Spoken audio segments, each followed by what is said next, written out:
Right, so, good evening to everyone again. And this is Good evening. the first class of the Green Belt batch. So, what we have decided is, as per the convenience of everyone, we will not have the sessions for 2 hours. We'll rather have it for only 1 hour. Okay, only 1 hour, twice a week, preferably, and like preferably on a Saturday and Sunday, or Saturday and a Tuesday. So I'll give some space in between so that in case you have certain concepts you want to revisit, you want to watch the video again, you can do that. So the video will be shared with you. So let's start the session of Green Belt. Let me just tell you this now, since you have joined the Green Belt. The white belt and the yellow belt, these are basically actually baby steps. The real thing starts from the green belt level. People enter the white belt to understand what Lean Six Sigma is.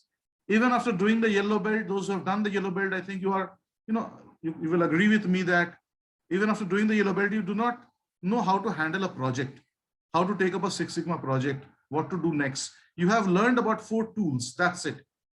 But with the green belt, you can actually independently start handling a project. Though you are not as skilled as a black belt, but green belts are capable of handling green belt projects. So even if it's not a big black belt project, green belt can handle small projects, which are called green belt projects, and they can work under a black belt and work in a black belt project as well. So what we are going to do is, this is the thing that you already know in the yellow belt level. We spoke about it, that Six Sigma has got a policy or a sort of a, the entire thing can be defined as a DMAKE process: define, measure, analyze, improve, and control. So in the define, what are the things you're going to learn? Measure, analyze, improve, and control. This is put over here, but I'll share with you a completely different Excel sheet. So just give me a moment. I'll just pick up that Excel sheet for you. Or rather, I'll give it to you. In fact, once I've covered this PPT, I'll be sharing that with you. So understand, now we are going to independently deal with define, measure, analyze, improve, and control tools. So applying the Six Sigma DMAKE process, first thing is there has to be a problem. If there is no problem, there is no project. So unless and until you are able to recognize a problem, you cannot have a project at all. So the Six Sigma project, or any project, starts with a problem. So let's understand like this as an example, that parents' feedback is the milk served to the day boarders is either too hot or too cold. This is what the parent will tell. It's garam nahi hai milk to the day boarders. Let's assume it's a school which has a hostel, or day boarders are given a glass of milk every day. So when you take a feedback, they're telling it's not the right temperature. That's the problem. So when the management will analyze that feedback, the ideal temperature of the milk should be between 160°F to 180°F. So now they have a specification to look at. The parent will not talk about the specification. The parent will only talk about the problem in a very, roundabout way, or in non-specific terms. He's not happy, that's it. But why he is not happy, what will make him happy, that is the matter of research. And the management is supposed to find out that what exactly is the temperature that can satisfy a child when he or she is given a glass of milk. Now, applying the Six Sigma DMAKE process. See, this is called, look at both the graphs. This graph on the left hand side and this one on the right hand side. The one says poor process capability, and the second one says excellent process capability. Now, this is a new term I'm introducing. What is process capability? So capability, a process is considered capable when it delivers what it is expected to deliver. So when it delivers, when it is what is expected to deliver. And now look at the graphs carefully. Can you tell me why this is called a graph, or a process with poor capability, and why this is an excellent process capability? This graph looks good, right? It's starting slowly, gradually getting up, getting down, whereas this one is Sir, I have a doubt here. yeah. Just give me a moment. Medha I'll this just side. mute everyone. Yeah.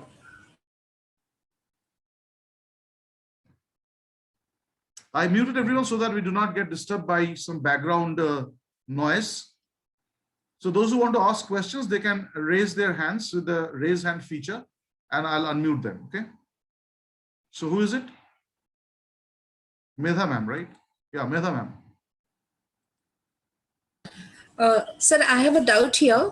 The graph says poor process capability, but still it has green thumbs up. And the other side, it says excellent process capability, still the thumb is down. Right. So if I say the other way, that's intentionally kept over there. So if I say, no, this graph is better, this graph is not good. So I have actually confused you with this particular slide. One says poor, the thumbs is up. One says poor, our process is capable, and the thumbs is down. So what is the real scenario? Can you just take a look at the graph and try to analyze? Yeah, Vrinda ma'am. So the graph which says poor process quality, it is not specific because the standard condition 170 degrees Fahrenheit is given, but the graph is below 160 and above 180, whereas the excellent process capability is somewhere near to that particular range of 170. So actually it is meeting with the specifications which are expected. Excellent. Excellent answer. So you see, I told in the previous slide, the temperature of the milk should be between 160 to 180 degree Fahrenheit. So when you look at this graph, this one, you see this is 160, this is 180. Now, if you look at the graph, you see a part of the graph is beyond, less than 160, and a part of the graph is more than 180 also. You see the tail part, this part in particular that I'm pointing at, this part. So if you look at the head and the tail, it falls beyond the process control limits. Now, what is LSL and what is USL? LSL stands for lower specification limit, and USL stands for upper specification limit. So every process has a specification limit. You need to operate between these specification limits. You cannot, cross it. You cannot, even cross it or fall short of it. So this is what this one is not doing. You see, this is the LSL, and you see there is a huge gap between this one and even the USL. So there is a gap, means what? It is trying to operate somewhere, this central line. This central line is, the optimum level that we desire. So it should not be lower than 160, not more than 180. Ideally, it should be 170. So when I say ideally it should be 170, this is the ideal line, ideal condition. So this is ideal. So if a process is within, the ideal range, not going to the LSL or the USL level at all, we can say the process is running very well. So this is where the USL is there, but it's a specification limit. You cannot go beyond it. Beyond it is not allowed. But if you move around 170, that is the best thing that you can do. I hope it is clearly, it's clear with everyone now. What is USL? What is ASL? And how to look at a capability graph. You will learn how to make a capability graph later on. But right now, today at least you are able to understand how it looks like. Yes, can you rename yourself? I'm not able to understand who is this ECC00. I'll unmute you, please.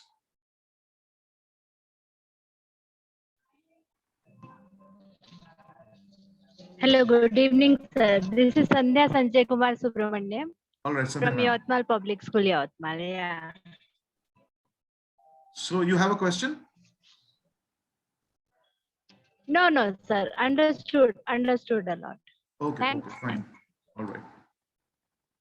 Khyati ma'am, you have a question? Your hand is raised. Yes. Yes, sir. I do have a question, sir. Yeah. I still, I understood the graph clearly, but Mhm. then the thumbs up, thumbs down concept, which is the other way around, I No, still did. that was just to confuse.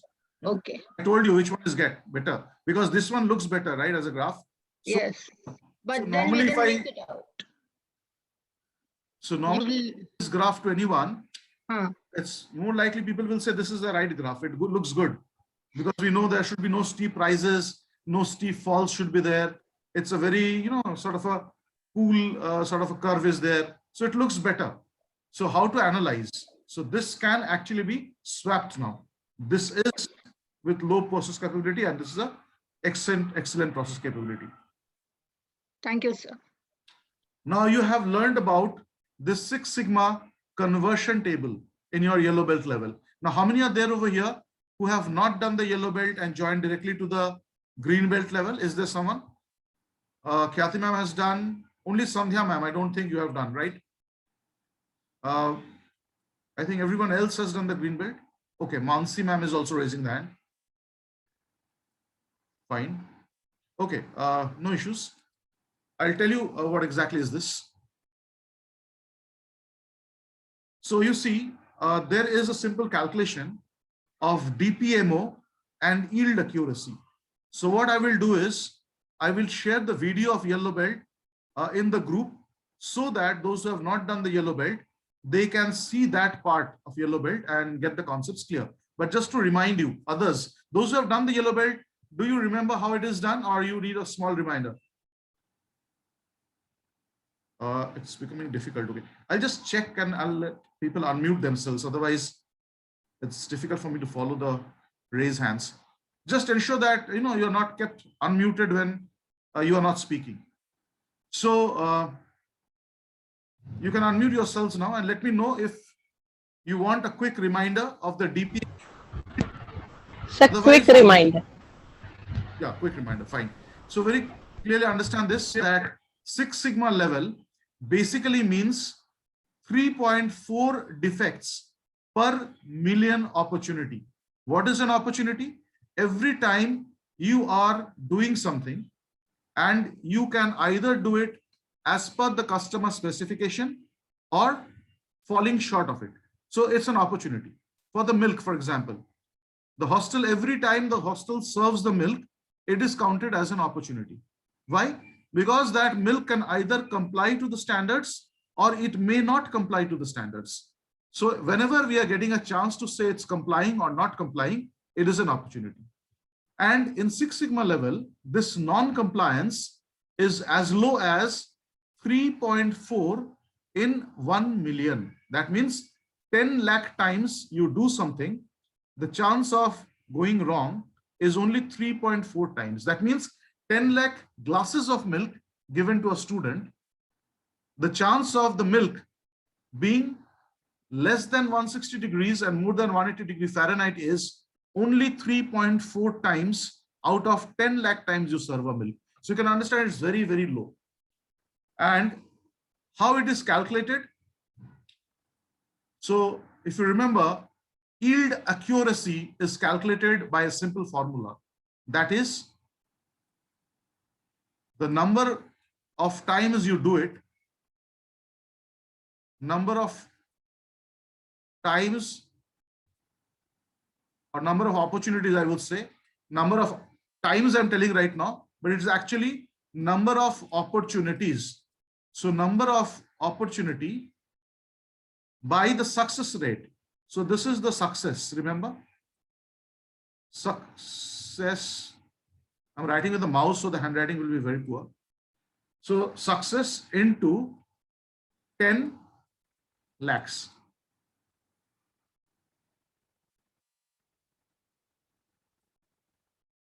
So for example, what I'm telling is, let's assume 10 times I serve milk.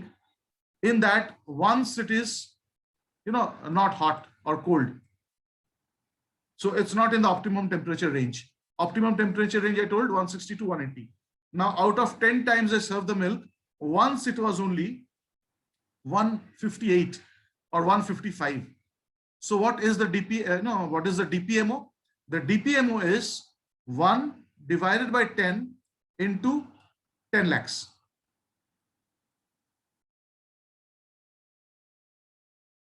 This is the DPMO. What is the yield? Yield is the opposite. 9 times I was able to serve out of 10 times. So what is that out of 1 million is the yield. So if you see just opposite concepts. When I'm calculating my defect rate, it's called DPMO. When I'm considering my success rate out of 10 million times, it is, or rather 1 million times, 10 lakh times, it is called a yield. So yield is how many times I'm able to serve and meet the customer expectation the way I was expected. And defect is how many times I fell short. So depending on that, this is the chart. At 6 sigma level, the defect is as low as 3.4 per million. And the yield accuracy is 99.996%. So you can see that it's very, very, near to the satisfaction level of the customer. Very rarely it deviates. So when it rarely deviates, like 3.4 times out of 10 lakhs, so it's very less. Out of 10 lakhs, 3.4 is negligible. So that is what Six Sigma is. So Six Sigma is capable of delivering and meeting the customer expectation over and over and over in a repetitive manner. So if someone asks you, what is Six Sigma? Six Sigma, more than doing away with the defects, it's more about stopping the variation. The more the variation, the less is the customer satisfaction. So more you are able to make your process less variable, the more you are able to keep your process stable, the more satisfaction you get. I'll give an example. For example, you have internet connection in your place. You have taken 100 Mbps connection. Now in this 100 Mbps connection, often you find that it's reaching 100, but at times it is dipping. So when it dips, it goes to, let's say, 30 Mbps or 40 Mbps, and you encounter some buffering. So though the service provider is giving you 100 Mbps, and it's there at 100 Mbps level most of the time, but whenever you are, let's say, attending a webinar, even for 1 hour, in 1 hour's time, it deviates 3-4 times. And at times you're not able to hear, or if you're speaking, your voice is getting, if that happens, there is a lot of variation in the process. On the other hand, if you are taking a lease line, I don't know whether you're aware of this or not, there is something called lease line in internet. In lease line, what they do is they supply the internet connectivity at an exactly same Mbps that you are promised. It's a dedicated line. So how much is the cost difference? Just for your information, if you go for a lease line of 6 Mbps, it costs you somewhere around 6,000 rupees to 7,000 rupees per month. Whereas I'm using a 100 Mbps connection at my home, it costs me 1,200 rupees per month. So you can understand now that 6 Mbps, 6,000 rupees, 100 Mbps, 1,200 rupees. Why the difference? Because in that 6 Mbps lease line, there is no variation. The data connectivity will be balanced, and same amount of data will come throughout. So that makes the internet connectivity much more better. So if you are running a software company, if you are running a bank, if you are a YouTuber with high-end games you are YouTubing, telecasting live often, people of these people, they do not depend on these lines that we are taking at our domestic level. It's okay for watching Netflix or surfing on the internet. But when you're doing some serious, they will go for the lease line by paying more money. So that is what cutting out the. So customer satisfaction is all about cutting off the variation. You can have a brilliant teacher who goes to the class, and out of 30 periods she takes in a week, 20 are very good, 10 are miserable. Are you okay with that? No, right? A teacher, you will only be okay when she goes into the class and these 30 periods that she maintains the standard that is expected from her. If the teacher goes in 10 different periods and teaches absolutely, rubbish, she does not follow any lesson plan, does not follow any pedagogy, does whatever she wants, remaining 20 she is doing everything as per the expectation, the principal will still not be very happy. And the parents will not be happy of those classes where she has gone and taken the class and messed it up. So it's more about reducing the variation. Every time you go to a place, you expect less variation to happen. For example, you have seen probably that if you have visited a place, you have visited a particular city, let's say you're Pur or Mumbai, or you're going to Delhi, wherever you are visiting, you visit there, you every time stay in a particular hotel. I don't know how many of you do this. I do it always like that. Whenever I go to a particular place, if I'm happy with a particular hotel, every time I'll call that hotel up and I'll check in into that hotel only. Why? Because I know how the service of the hotel is. It's a known thing to me. I was happy with the last visit, so I pick up that hotel. Now I pick up the hotel, for example, again for my next visit. Now I see that the people in the reception are not as warm. They're not giving a proper welcome. The service is not proper. The room cleanliness is not good this time. I will probably not go back the third time. So people, if they want to get back to that service or product repeatedly, every time the product has to deliver the right quality it is expected to produce. It is applicable for anything, starting from that cold drink that you drink, going to the coffee shop that you prefer, or a brand of rice that you use in your house, or to the school that you send your kids in. If you have 2 kids, you admit your first kid in a particular school. If the school is delivering well as per your expectation, your second child also goes to the same school. If it's a third child in your family, someone in the same family is sending, you will also recommend that send to the school only. This is why, because the service is good, and most importantly, it's not variable. So variation is something that is a big taboo in the world of business.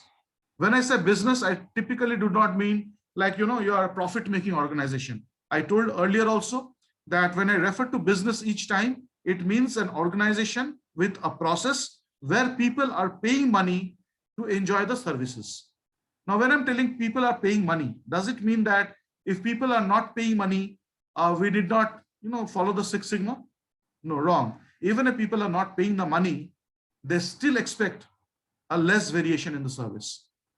So you go to a mandir every time, you do a pranam, and the pujari gives you a prasad, you're getting free of cost. Once that prasad is stale, will you accept it? You will not be accepting it, right? Kya pujari ji aapne kela diya, wo bhi kharab kela de diya. So you will not be happy even with the things that you get free of cost. So that is what the psychology of any human being is. So keep that in mind, that the entire philosophy of Six Sigma is not only about defect reduction, it's about reduction of the variation. The variation should not be there at all. So what are the variation levels? This is the chart. At 5 Sigma level, it's 230 in 1 million. In 4 Sigma, 6,210 in 1 million.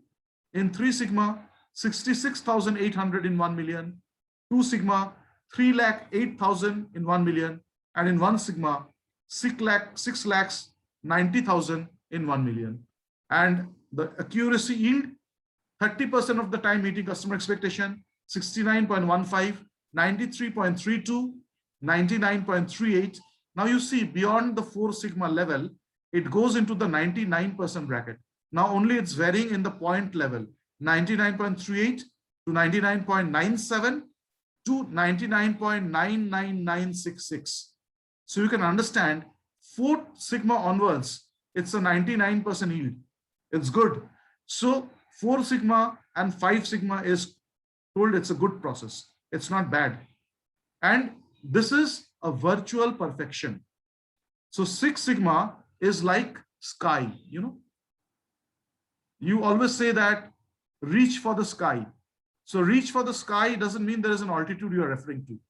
There is nothing called sky. I think as a science teacher or as any teacher, you know that there's nothing called sky. Sky is just a virtual thing. We look at the blue thing and we call it a sky. And we know now by studying science that it's not even blue. So whatever we look at, it's a big illusion that there's a sky, there's blue in color, it's up after a particular level, it's a sky. So still 6 sigma, you can say, is almost like that. The only thing is that unlike sky, you can meet and reach that virtual perfection level to a certain extent, but it's very difficult to maintain that level. You can go into that level of 6 sigma, but keeping that for a long period of time, let's say 10 years, 15 years, is very tough. So it's not like you can never reach a 6 sigma level. You can of course reach it, and many organizations reach this as well. There are certain organizations where the benefit of deviating is not there. For example, aeroplanes. 10 lakh times a flight lands, 3.4 defects is acceptable, but beyond that, it is not acceptable. If at every airport, out of the 200 flights that takes off and lands, out of the 200 only 1 crashes, people will stop flying. They will not go to the airport and they will never take a flight. ये हर रोज एक plane crash होता है. कितने में?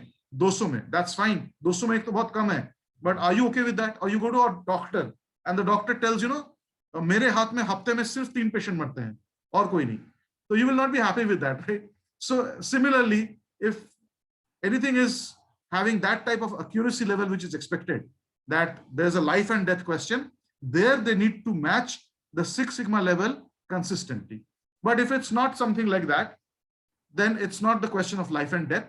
It's more of a service. You can reach it and try to maintain at a 5 sigma level. That's good enough. So this is entire conversion table.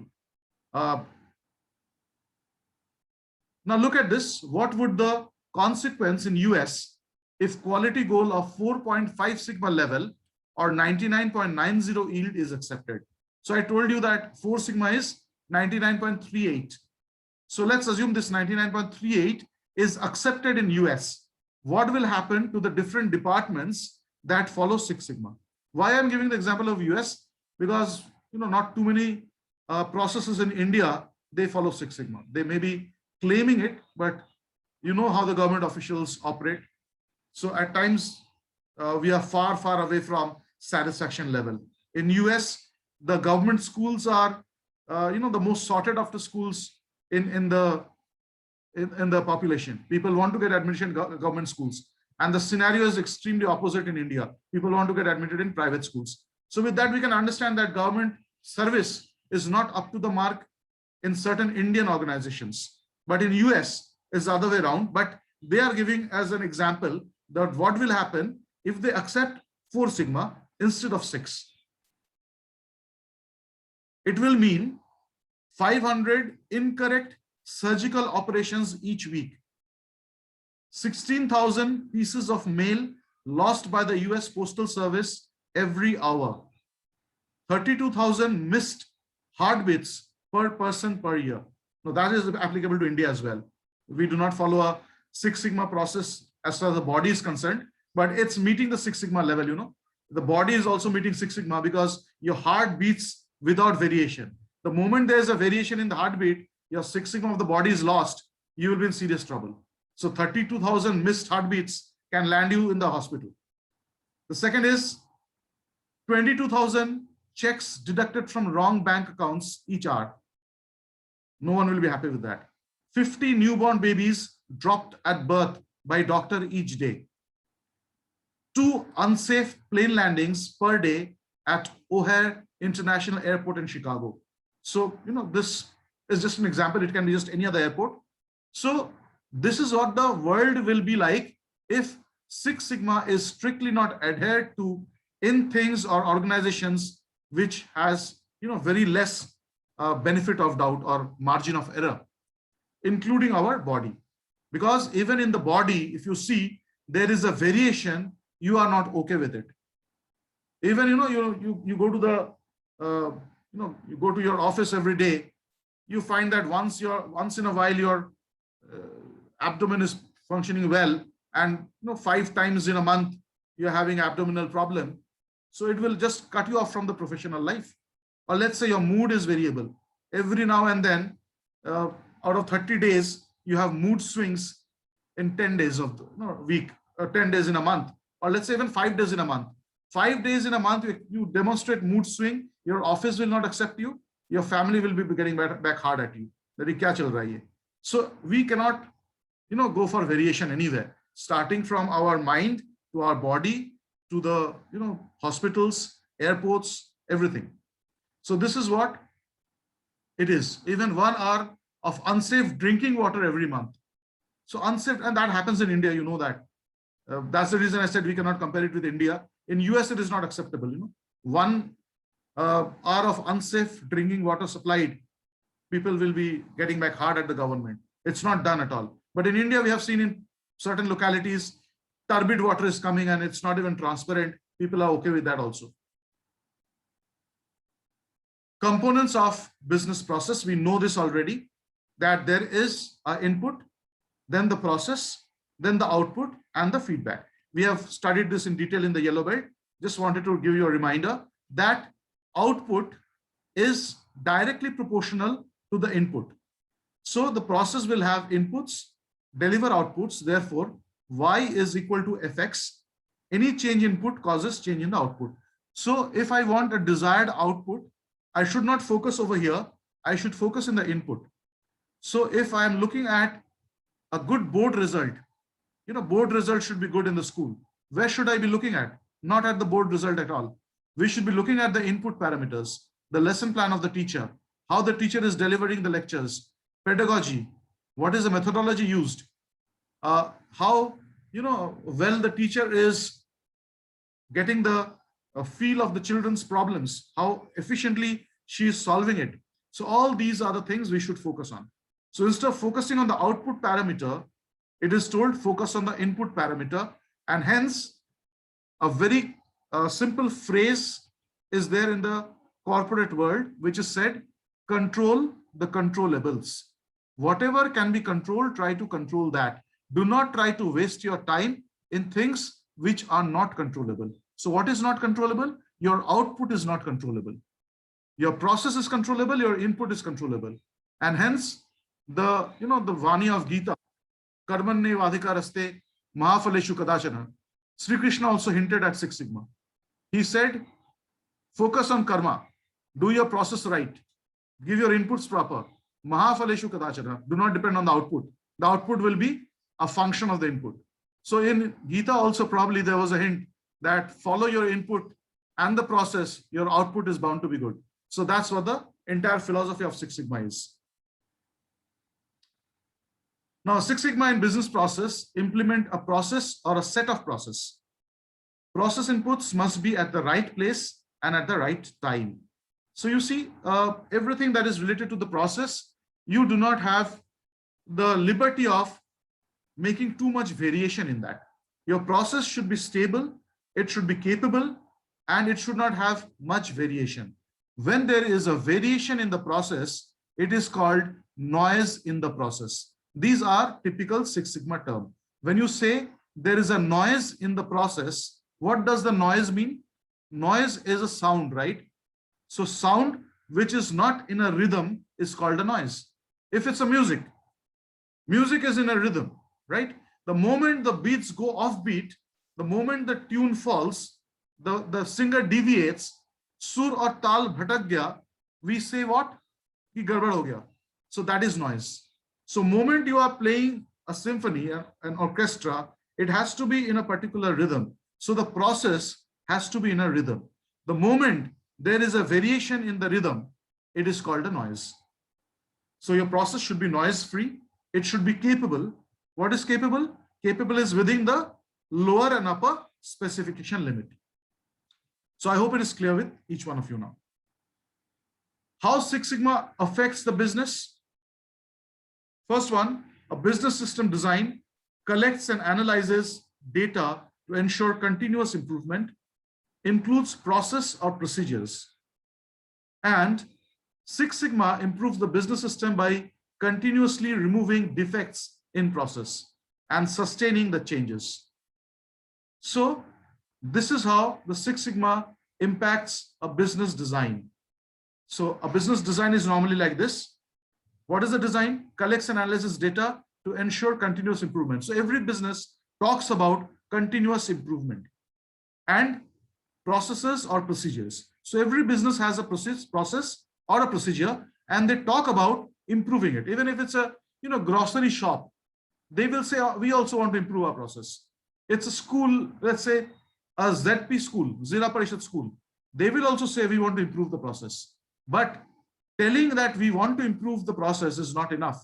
What you are doing. So Six Sigma, what it does, improves the business system by continuously removing defects. So every time you say, I want to reach perfection, you have to remove the defects.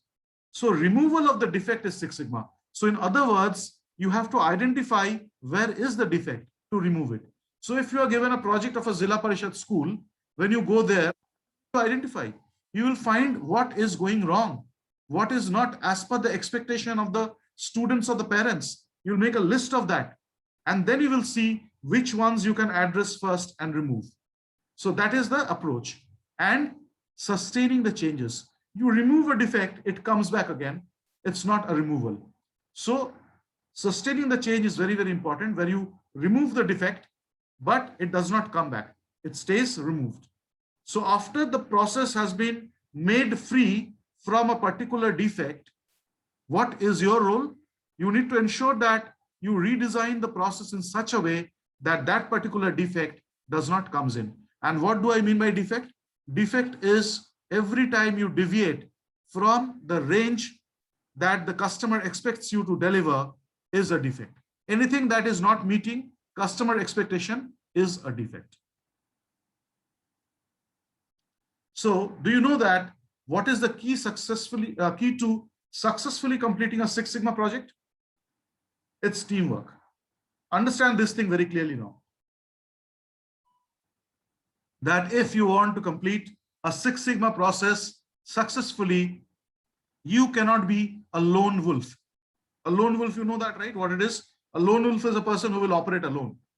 If you have watched the movie Rambo, Sylvester Stallone, he says, I'm a lone wolf. I operate alone. I don't need an army. So Rambo will fight with the entire US army alone. That's a lone wolf. But Six Sigma, it doesn't work out like that.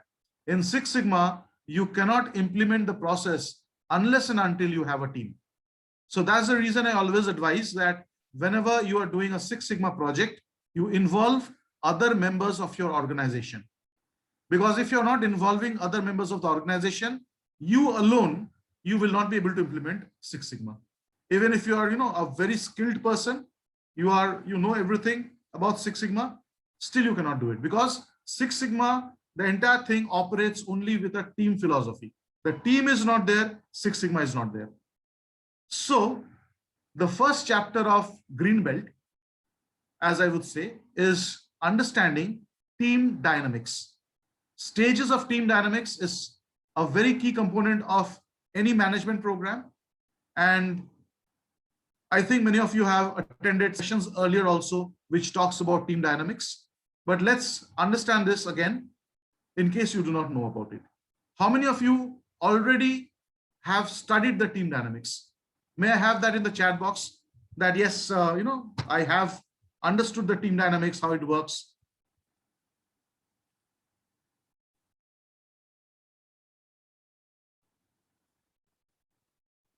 Kathy ma'am is saying yes. All right. Shitla Prabhu ma'am. Right, quite a few. Quite a few of you have understanding of the team dynamics. So what we'll do is we'll quickly surf across that what this team dynamic is. and understand it. The first one, the group versus the team dynamics. A Six Sigma team is a true team because each member is dependent on the others to be successful. So if you are operating is my voice breaking frequently or is it stable? It's stable now, sir. In the beginning, it was breaking. Yeah. Step. All right. In case you're not able to hear me at times, you just let me know. I'll repeat what I said. So this is what the Six Sigma is. Every member of the Six Sigma project is dependent on the other members. So that makes the white belt and yellow belt important. I told you a while ago that white and yellow belt, when you go for a Six Sigma project, these are not considered belts at all. Why? Because these people are having limited know-how. But why is white belt and yellow belt important? Because if you have done a yellow belt, you are, if you are part of a Six Sigma project, you can be a project, member with yellow and white belt. But if you have not done the white and yellow belt also, you cannot be a part of a Six Sigma project at all. So that's the reason it is said that even if the employees are there at a very ground level, maybe in the administration level, you are looking at a sweeper, a cleaner who is cleaning the washroom, and you are going for a Six Sigma of the administration of the school, you need to give a white belt training even to the sweeper who comes and cleans your bathroom. That is how the Six Sigma project is expected to run. So for them, a yellow belt or a white belt is very important. Let's say the security of the school, the person who stands at the gate, even if he's not doing the green belt, he should know what yellow belt is. And what I mean, yellow belt is not about the theoretical knowledge. He should know what exactly is the process like and understand the process and the deviation, and he should not deviate in certain conditions. So the moment the deviations are blocked, you are in a Six Sigma. So you see now you are modulating the 10th standard and 12th standard results. Your USL has been given to you, right? You cannot go beyond the USL. So your USL is the reference year average score, subject average, and then LSL and USL is also given in subject wise, plus minus 2, plus minus 5. So what is that? That's nothing but LSL and USL. So everywhere where you want a particular accuracy level to be there, LSL and USL has to be there, and the entire team needs to be trained. And that is the reason you see in the result policy, the webinars are conducted, FAQs are done, team of result committee is formed, the result committee members are sensitized. What is this? The entire thing is done with the idea that the team will work. So whoever is going to work, make that team, like a team. It should not be like individuals working together just like that. It should function with interdependability. Team dynamic scenario, a negative team dynamic impact can be a seasoned team resisting any recommendations from a new team member because she has an adverse impact on team dynamics. Now you see, a seasoned team resisting any recommendation from a new team member because she has an adverse impact on the team dynamics. A new team member gives a suggestion and a seasoned team refuses to accept it is a negative team dynamic scenario. So here what is being told that even if the person is, he or she should be listened to and his or her ideas need to be taken seriously. The person, manager and suppliers conflict, impacting the service, thereby leading to a negative perception of the service to the entire team. Now, what does it mean? That personality conflict of the manager and the supplier. Now here, the personality conflict, let's replace the word manager with the supplier with the principal and the parent, or the teacher and the parent, or the teacher and the student. So if there is a personality conflict between the teacher and the student, it impacts the service deliverables, thereby leading to a negative perception. So whenever a teacher is not liked by the student, if you take a feedback of that class, the student will give a negative feedback. That's a very common thing. If you do not like someone, you will always give a negative feedback about that person or the process. So this is what, again, a negative team dynamic is. Relationship between the members of a Six Sigma team deteriorating due to a feeling that some members were not contributing enough to the team activities. Now, this is again a very common scenario where you start a project and you see that few people are just, idle. They're not contributing. And then the team falls apart. So these are very common scenarios where new person's opinion not given respect to. Personality clashes between, the person who is delivering a service and the one who is receiving it. And the third one is relationship between team members getting bad because some members are very active while others are not delivering. Now, these are the stages of team dynamics, which you already know. It's forming, storming, norming, performing, and adjourning. Let's take a quick look at what these are. So in the forming stage, the team comes together, the team leader directs and assigns responsibilities. Team leader employs a directive style of management. Team members are generally enthusiastic and motivated by a desire to be accepted. So this is the first phase of formation of the team, where the team comes together. Now, when the team comes together, what do I mean by that? It's not like your school starts. It's about a project starts. So whenever you are taking up any assignment, it can be 100-year-old school, doesn't matter. But if you are, setting up a committee for, let's say, planning for the annual calendar, so that committee is again a new process. So you form a team. So the forming stage of that team starts. You maintain the same team in the next year. The same committee will form again the annual plan for the next year. The same members are there, but now is the annual plan for the year, let's say 2022. So when it's an annual plan for 2022, even the members are same, it's again a new team. So every time your objective changes or your team member changes, it's a new team. I hope it is clear now what exactly is a new team.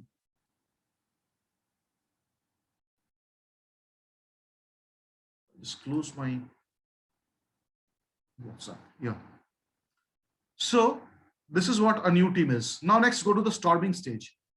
And in forming stage, what the leader is supposed to do? In the forming stage, the leader is supposed to, assign responsibilities, and the styles of management will be told to the employees. Next is storming. Conflicts start to arise within the team over responsibilities and control. Team leader employs coaching style of management. So here, storming is when the role and responsibility conflict happens. That this is not my work, this is your work. No, I'm not supposed to be accountable for this. So when people start talking in that language, that you are, interfering in my work, don't interfere in my work, I will not interfere in your work. Things like that starts happening is a storming phase. And every team goes through these phases.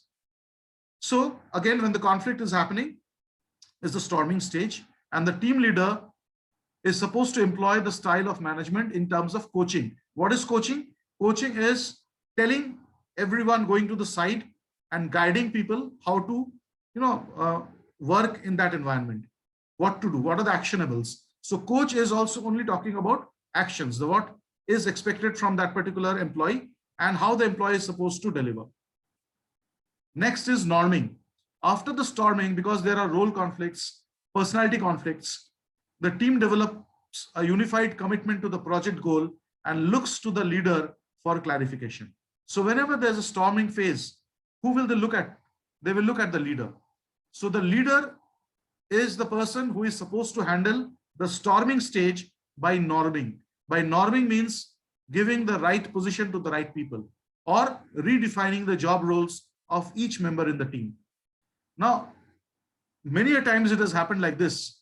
The roles of the team members are defined orally and it's not very clear. Clarity is missing. In those teams, the team conflicts and storming phase is for a longer period of time. So whenever you're forming a team, it is advisable that you give the roles written down on a piece of paper or on email or anything. It should be a written, something that should be on black and white. So that's very, very important for a team leader, that whenever you're giving a responsibility, a position, it has to be in terms of, in a written document, and the role of that person also informed to the rest of the team members. You call one employee to your office, if you're a principal or leader of a team, and you say that, okay, from today, you are going to handle this part. Let's say I'm making you the in charge of notebook correction of class 5th and 6th. So you call someone and say, I'm making you the in charge of the notebook correction of class 5th and 6th. The teacher is very happy. She goes to the class 5, asks for a notebook. One class teacher said, why should I give you? Who told you? No, principal told me, or the coordinator told me. No, I don't know about it. Let her tell, I don't have anything in written. So there again, these role conflicts happen. So when you are giving a responsibility to someone, it's very important that you put that on a piece of paper and publish it so that other employees can see it. That makes the norming stage complete. So do not just keep it within the boundaries of 4 walls unless and until you publish it and make it, why do you think CBI chief is appointed and the news is printed? Why CBC has a new chairperson and they put it on a website? Because, his acceptability has to be there. Unless you tell it, how will people know? So that is what is important for a norming stage. Next, after the norming is done, the team evolution happens successfully. Team members manage complex tasks and work towards common goals. Team leader employs supervisory style of management and delegates work. So now your team, after the norming, everyone knows what his role is, what my role is, what is expected from him, what is expected from me. And these are called KPIs and KRAs, key responsibility areas and key performance indicators. Key performance indicators, what does it mean? Performance indicators are indicators which are objective. You must have used or seen this term while preparing the result of class 10th, that your result committee should work on objective parameters. Based on objective parameters, take decisions. What is this objective? Objective means something that is visible, something that can be shown to others. What is subjective? Subjective is what I feel. I feel the student should get 100. I cannot give the student 100 out of 100, but I need some objective evidence. What is that objective evidence? Maybe a class test, maybe a project, maybe how the child has submitted the notebook. These are things that anyone can be shown and you can justify why you gave the student 100 out of 100. So in the rational document, when the schools are making, they have to keep a close watch that are they referring to objective documents or not. They cannot just say subjectively, teacher felt that this student should be, having less marks, 10 marks should be deducted and we deducted. No, why the teacher felt? So that is objective parameter. So here, understand that KPIs, key performance indicator, is you tell an employee when you are hiring that employee that what are his performance indicators. Based on what are the things that you will look at, that the performance of that particular employee will be analyzed. You cannot all of a sudden, most organizations, most schools do this. I'm sorry to say, they do not have performance indicators. What they do, all of a sudden, the employee finds that it's a low increment that year. Why? No reason. Maybe sometimes the principal said that, every time I delegated the work to you, you did not do it properly, or you didn't listen to me. So what makes the principal point out the fact that he was or she was not listened to? Here, if the principal is telling that you did not listen to me, is there a verbal warning that has been documented? Is there a written warning letter that was issued? If not, then you cannot, cut the increment of an employee like that. If you go to a big corporate house, like, TCS, Wipro, appraisals are done like that. Appraisals are done based on documentation. So schools, if you say a lot of things remain in the verbal letter, वो teacher मुझे देख के good morning नहीं बोलती है, वो बहुत अपने आप को अकड़ती है, तो principal is not okay with the teacher because that teacher has an akkad. So that akkad is not taken properly and the teacher gets a low increment. But the teacher is otherwise a great teacher. In classroom, she is brilliant. She's doing all her work properly. But in that case, if the organization is like this, if I was the teacher, I will leave the organization. Why? Because I do not know based on what you are judging me. You have to give my report card that these are the subjects and the total marks is out of 100. This is total marks of 50. And if you, write this answer, you're going to get 5. If you write this answer, you're going to get 4 and so on. So if you define the actions of each and every employee in terms of KPIs, it is the right thing to do. And that is a team which will perform, right? Next is adjourning, the fourth stage. The project starts winding down and the goals are within reach. So let's say the mission is accomplished. When the mission is accomplished, your team is, the purpose of the team formation has been served. So team members deal with their impending separation from the team. So now they say, goodbyes, pleasantries are exchanged, and then they depart. By depart, what it means, the team is dissolved. Now, every time, remember one thing, teams are formed, teams are not dissolved officially. So every time you form a team, make sure you dissolve the team officially as well. So if you're forming a bunch of coordinators for an academic year, it's very important that you dissolve that team at the end of the year, or you mention in the beginning only that these coordinators are going to function for the next 2 years. Now you see, CBSE has made city coordinators. Any idea how long these city coordinators are going to be there? Anyone knows? Anyone is a city coordinator over here, by the way? No one. Do you know now? Yes. Sir, I have idea this much only about coordinator. Overall cities, whatever schools will come under in that city, they have to take care of that. And wherever necessary that they have to suggest. No, that I understood. What is the job role is fine. But what I'm telling is how long they're going to be there. Some schools, maybe there's a neighborhood school whose principal has been made into a city coordinator. How long that lady is going to be there? Any idea? CBSE? I think it's 5 years, sir. Where is it written? It's not written anywhere, but I see them change at that interval. Yeah, so no one told it's going to be at, for 5 years. At the same time, I have heard from someone from the board itself, someone who's involved in the CBSE, holds a designation. That person personally told me it's for 1 year. So again, it's not clear. It's not even clear with the CBSE people that how long is the tenure. So these are classical examples where a team is formed and it's not been dissolved. Now, how does it impact? It impacts the team. A city coordinator, if he or she is told your tenure is for 1 year, others accept that it's for 1 year, they will support and deliver to that particular, leader in a proper way. Now, moment, there's sort of the schools are in the same district. So there will be some sort of professional competition in among the schools. So some schools, they do not accept it. कि वो school का principal को city coordinator मिल गया, मुझे क्यों नहीं मिला? These questions come and they do not cooperate properly with the city coordinator. But moment the tenure would have been fixed, people would have cooperated thinking that आज इसकी बारी है तो कल मेरी बारी है. So tomorrow I will expect you people to cooperate with me. And this is for 1 year. So I can stand that person, even if I don't like the person as a individual, I'll still stand and tolerate that person for 1 year. It's only 1 year tenure. So these are very, very important things. Every position in the school, I'm not talking about the principal's position, for example. Someone cannot tell that this is a principal for 5 years.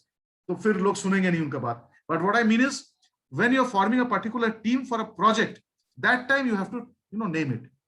So that's a very clear thing. If you see the country's prime minister position is like that, it's for 5 years. So people know very clearly that a prime minister is supposed to stay for 5 years. If he wants to get back, he has to be re-elected and then again enjoy a term of 5 years. So when that 5 years tenure is given, the team functions well, the leader functions well. So being a principal, I'm okay with if the schools also operate in that way. The principal's tenure is going to be 5 years. Depending on your analysis of the 5 years that you were there in your office, we will either renew or we will not renew it. So a lot of principals who have gone into this comfort zone, they will not go into that comfort zone anymore. So this is something very, very important. So just to interrupt here, this is happening of late. I think in many Mumbai schools it is 5 years. It is 5 years principalship. It's happening now. Okay. It's coming 5 years. It's coming 5 years. Okay, see. Yes, yes. This is actually keeping the people at the at the edge of the chair. They cannot just sit and relax. You have to deliver. And as a leader of the team, you have to deliver more. If you see, a principal's job is that of a CEO, Chief Executive Officer. And in any big organization, the organization performing well or not performing well, the person who is responsible is the CEO. A country doing well or not doing well, people blame Modi, right? Petrol prices have gone high up. Who is people cursing? Not the petroleum minister. not Saudi Arabia. They are cursing Modi. So that is how it is. The leader is supposed to deliver as the, he's the responsible person. Otherwise, the leader does not do work that other employees are doing. Other employees probably work harder at a grassroots level, but the leader's job is to be accountable. So that accountability is very high. It's required. So adjourning of the team is important.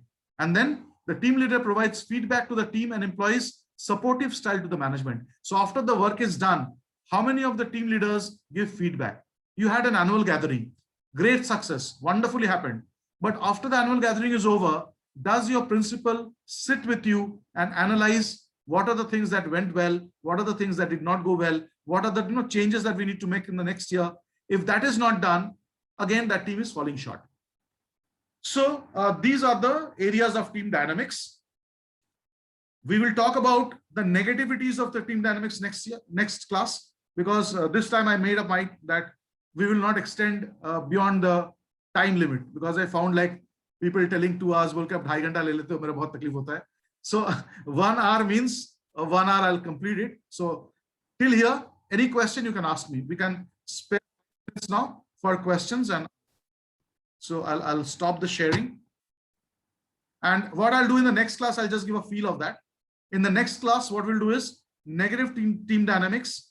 For example, what are overbearing participants, what are dominant participants, and what are reluctant participants. We'll talk about those. And we'll go into some other things like, type of group challenges, like opinions, feuding, groupthink, floundering, rush to achieve, attribution, discounts, flops. What are these terms? We will know about these terms in team dynamics. So are you aware of these terms? The ones that I'm showing on the screen? Anyone has seen these terms before? I'm pretty sure these are new concepts for you. So we will learn about those new concepts in the next session. So now we know what is a team. We know what is a Six Sigma, upper specification limit, lower specification limit. We know what is a process capability. And we also know now how a graph with excellent process capability should look like. We know that Six Sigma is not only about error reduction, it's also about stopping variation. We have seen what will happen to some organizations if Six Sigma is not followed. And then we have come into the team dynamics, because if the team is not in place, you cannot implement Six Sigma. So the forming, storming, norming, and performing and adjourning, all these 5 stages have to be there. Now, let me just also add here that these stages may not follow the same sequence every time. It can be, you go to a norming stage and again come back to the storming stage.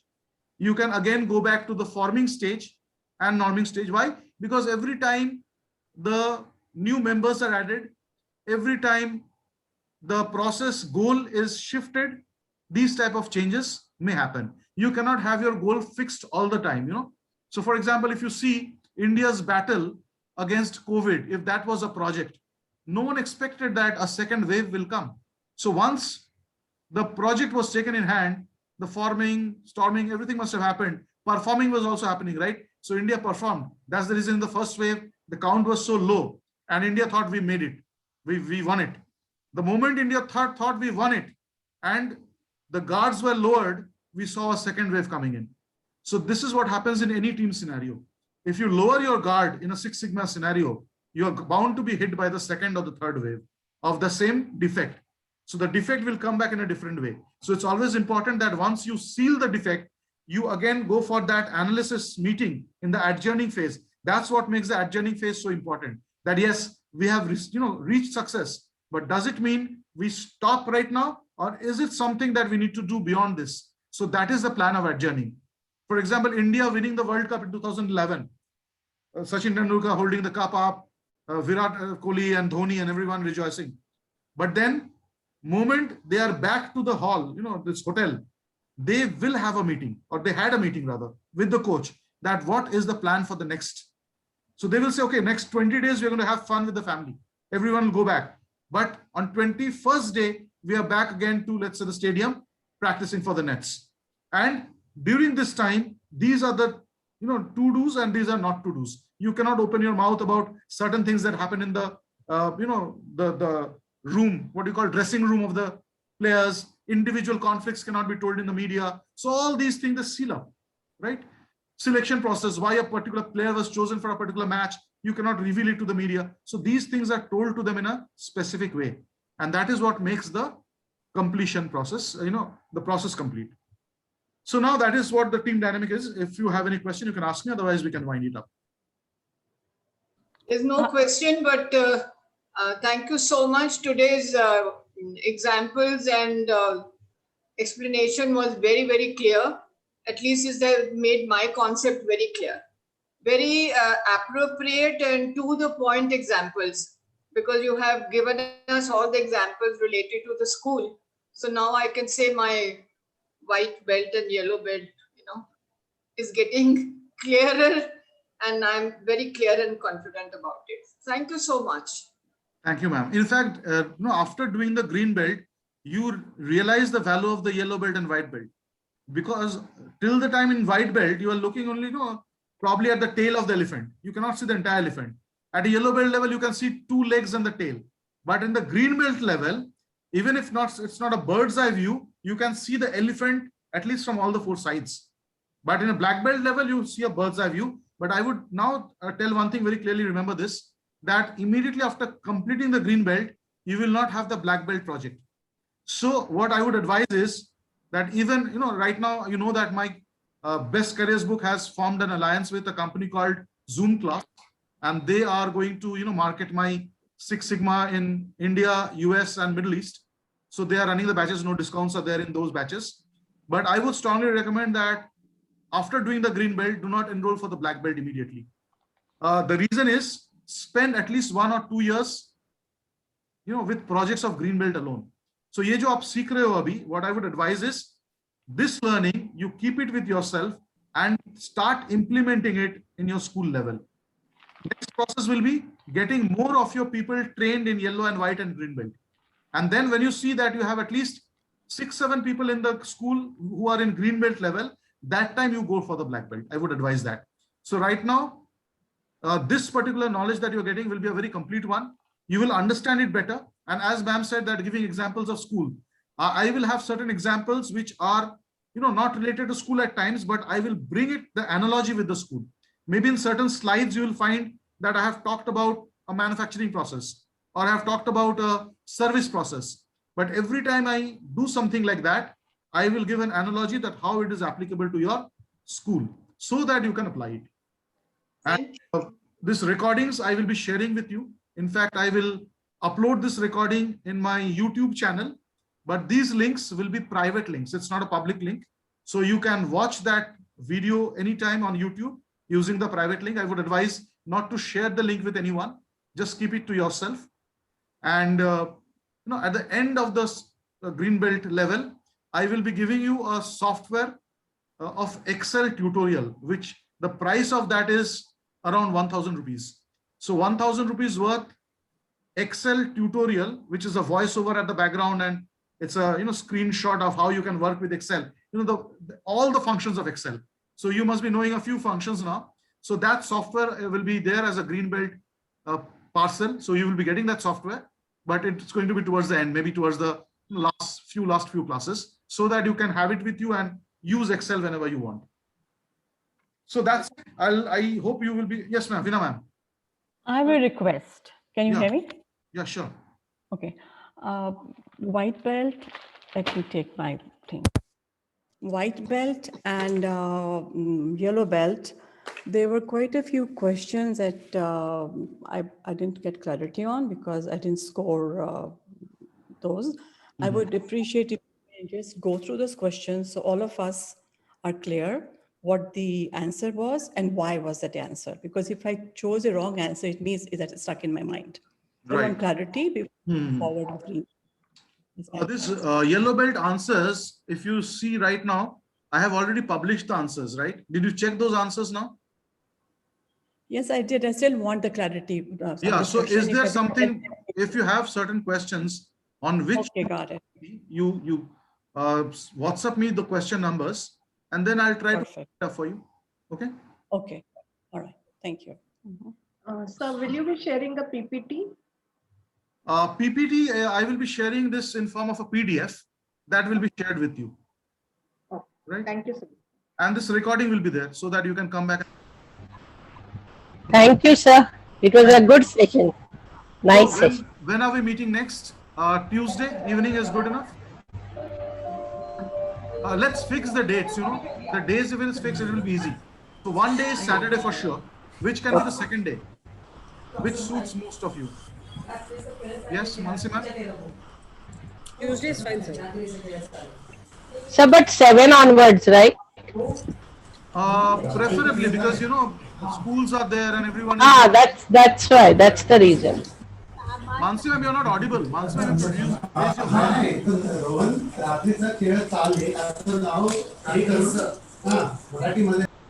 I'm getting a male voice somewhere. Oh. So, when it is working day, it becomes a little difficult. So that is why. Which Little one? later, when it is a working day, becomes little difficult by to start at 6 or 6:30. Should be Which little time? later. You 7 after 7 any time.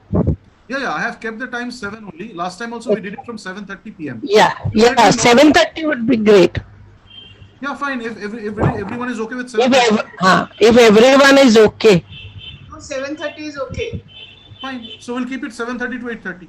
7:30 to 8:30. Now the day. Which day you want? Saturday, Any Sunday, days. or Tuesday. Tuesday? Yes, will do. Will do. Tuesday would be. Fine. Tuesday is fine. Saturday and Yeah. Tuesday. Yes, Saturday and Tuesday. So Saturday and Tuesday will be the session and the same link. You need not ask for the link. It's a recurring link. So every time we are going to use the same link now. Okay. That's good. Yes. Yeah. Thank you so much. Yeah. Bye-bye. Thank you, sir. Thank Thank you. you, sir. Thank you. Good night. Right. Thank you, sir. Thank you so much.